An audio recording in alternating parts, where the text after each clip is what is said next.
I looked in the mirror and saw a different version of myself. I want to switch places with it. I work in a 7-Eleven, nothing fancy, but it gets me by while I go to school. I have to deal with my fair share of problems when I work the night shift. Homeless people, drunk people, and that one guy that gives off serial killer vibes. Usually I spend majority of my shift watching YouTube shorts on my phone, but recently I've been daydreaming a lot. I'm overweight and poor, so ironically all of my daydreams are about me being fit and rich. They always end really abruptly though. I guess I might be a little too good at manifestation, because that's exactly what I saw when I looked in the mirror at the work last night. It was 3:23 a.m. and I had about 2 more hours till my shift was over. I drank a bit too much Red Bull and used the restroom at work, which I try to never do. As I opened the door and walked into the cramped one toilet and sink restroom, I was shocked at what I saw in the mirror. It was me, but I was buff. The background was exactly the same as mine, except it had slightly darker lighting. I was even more surprised when he winked at me and said, "What's going on, bro? How was this possible? And how was my reflection talking to me? Yo, I know you think this is a bit weird, but let me explain. I found this book with a bunch of pagan rituals in when I snorted a bunch of coke in an abandoned library. It just called my name for some reason, and I couldn't put it down. It was written that mirrors are portals that can be activated to reach alternate universes and how to activate them. Judging by the look of you, this alternate universe must suck. Mine's the best so far." He seems to be talking very fast, almost as if he was in a hurry. Maybe he was just really high on drugs. I replied, "I'm completely sober right now. But this is real, right? Hold up 3 fingers, so I know you're real." My alternate reflection quickly held up 3 fingers. "I'm real, bro, don't worry. But I want to run something by you." "Go for it," I replied. "Not gonna lie. Your life looks pretty trash. I mean, we're probably the same age, but I make way more money and look way better than you. Why don't we switch places for a bit and you can live my life while I make yours better? We just do a quick switch for a month or 2, and then we switch back." Honestly, it seemed like a pretty sweet deal.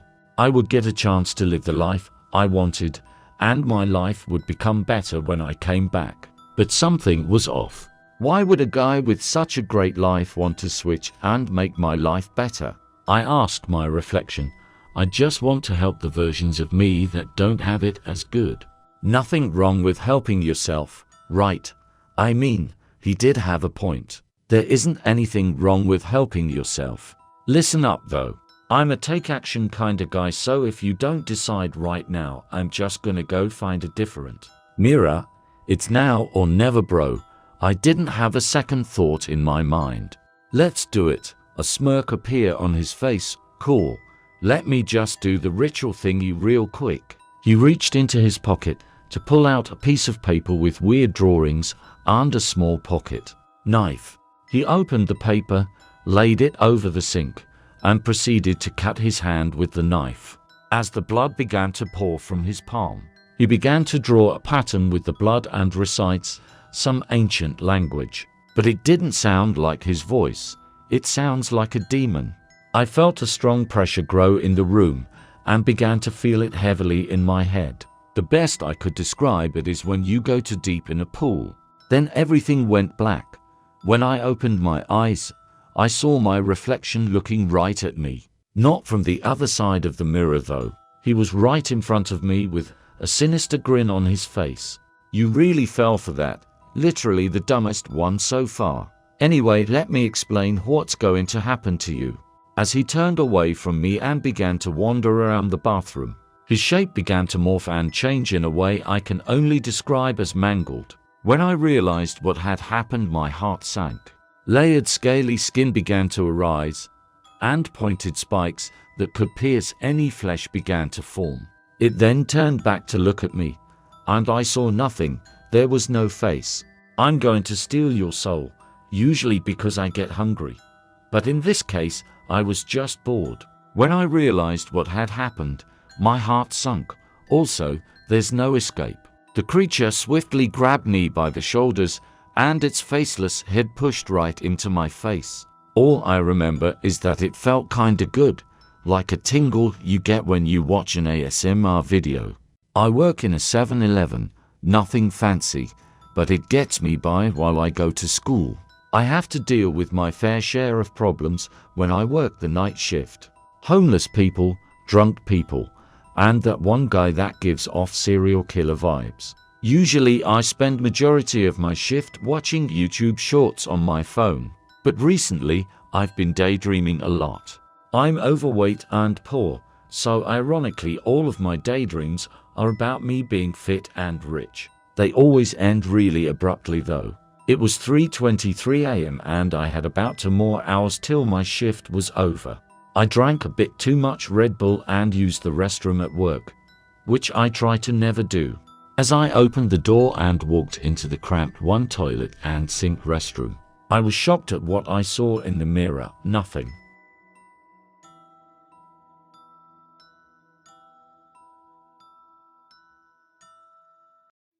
I finally figured out what's been living in my fireplace. There's something living in my fireplace. The ancient thing hasn't worked since we moved in, and I imagine it's been decades since a real flame scorched the insides of the cinder block chimney. Although the blackened space where logs once rested is evidence that it did, indeed, once upon a time burn red and orange. Now, the only signs of life coming from the old fireplace is an occasional spider emerging from the cobweb-laden hearth. That was, of course, until I started hearing the noises. I started hearing the strange noises at night, while the house lay quiet. I could hear the low murmurs as I crept down the stairs. Each night, however, as I reached the landing where the living room became visible, the noises disappeared. Whatever was making the noises clearly knew when I was coming, and made good to quiet each time I attempted to approach it. Last night, however, I took the stairs from our master suite balcony instead of the main interior staircase to investigate the noise. I neared the living room window in anticipation to catch the night disturber in action, only to bump my forehead on the window before I could peer inside. Cursing at my stupidity, I quickly used my hands as a tent and glared through the window. No movement. I was just about to settle for another night of unanswered questions when I noticed the tiniest movement on the fireplace stoop. It quickly leapt up into the cobwebs of the hearth. It was so small and quick I almost thought it was a mouse until, at the last second, I caught a glimpse of something that I swear stopped the world around me. A tiny pair of legs struggled to get through the dense webbing, a tiny pair of legs wearing pants, attached to a tiny pair of feet wearing shoes. There was no mistaking it. There was at least one tiny human living in the fireplace. I could hardly sleep the rest of the night. My mind raced with thoughts of the impossible creatures that lived in our fireplace. The next morning, I called in sick to work. Once my wife and kids had left for the day, I hesitantly but excitedly approached the fireplace. I crept quietly to the fireplace and used my fingers to create an opening in the cobwebs. Once I had torn enough of the webbing apart to see what lay beyond the hearth, I couldn't believe my eyes. Behind the hearth, I could see several small blankets and pillows scattered about. Unable to contain my curiosity, I pulled my phone out and entered video mode. I stuck the end of the phone through the webs and rotated it several times. I pulled the phone out and hastily hit the play button. It was absolutely incredible. There lay an entire sleeping village of minuscule people at the back of the fireplace. There were too many to count. There were small tables, chairs, benches, and beds. They clearly weren't modern humans if I had to guess. I'd say they resembled the early settlers in appearance. I watched the video over and over again, trying to make sense of what I was seeing. All I knew was that I had a call to make. It was around 4:00 p.m. when I shook the man's hand before he got back in his van and drove off. I had to hurry. My wife would be home with the kids soon. I raced to the living room and reached my hand up to the mantel searching. Once I had found what I was looking for, I knelt beside the fireplace stoop. As soon as I had finished, the front door opened, and the kids ran in to give me a hug. I looked up to see my wife enter the house. She flashed me a huge smile as she said, "You fixed the fireplace." I smiled back as I raised the lighter to the gas line of the fireplace. It didn't take the fireplace repairman long to find the hidden shut-off in the basement below the fireplace. It took 2 clicks of the lighter, and the old fireplace roared back to life. I slid the old glass fireplace, doors closed, and stepped back to admire its beauty. I pulled my family in close to appreciate the new life we had given the old fireplace.